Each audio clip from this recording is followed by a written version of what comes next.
did prepping and varnishing rocks before and after painting make the paint stick better outdoors. I did a test where I gathered and rinsed some smooth rocks and tried different combinations of prepping and varnishing them and wrote those on the bottom of the rocks.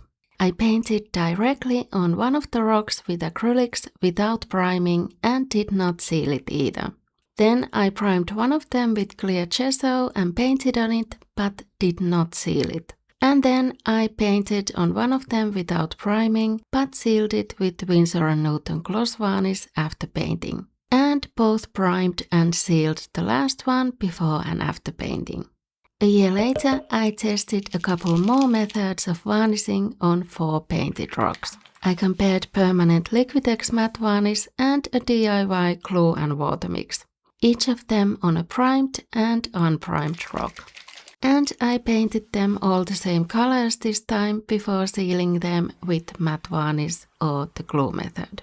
Now they've all been outside for a few summers and winters in every kind of weather and temperature, and here's what they've looked like each year. So let's see how they're doing now. I rinsed them clean and let's see how the first rocks are doing after 3 years outside.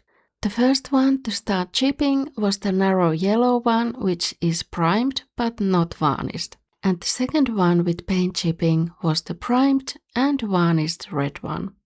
And then finally the yellow unprimed but varnished one and the red control rock started getting slightly chipped and looking a bit worn down too, with some white specks scattered around.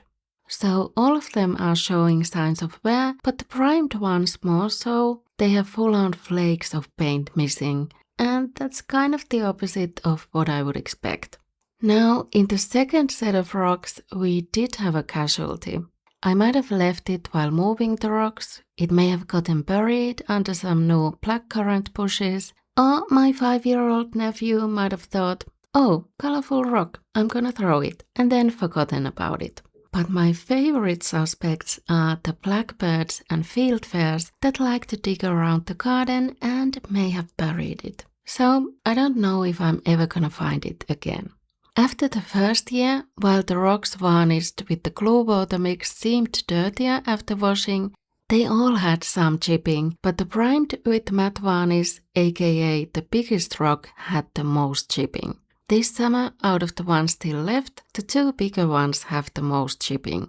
One is unprimed matte varnished and the other is primed and glue water varnished. The primed and matte varnished one has little specks of missing paint too, but not as much or as clearly as the other 2. And the smallest rock, aka the unprimed glue sealant rock, is the one missing. These results are even more puzzling than my flower pot prepping and sealing comparisons. It seems very random. Primed rocks either did worse or the same as unprimed rocks, or in one case a little better. And none of the varnishing methods were foolproof either. So I can't decide on the best sealant. If I were to design this test again, I'd find rocks that are all the same size and texture and paint them all the same colors for a better chance of a fair comparison.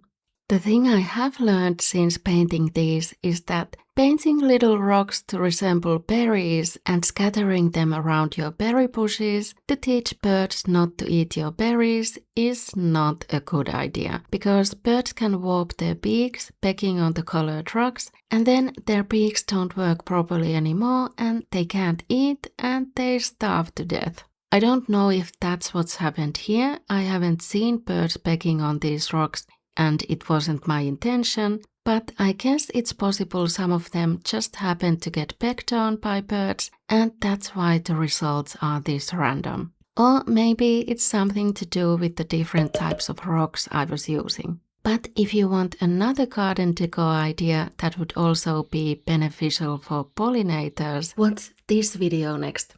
See you there. Thanks for watching.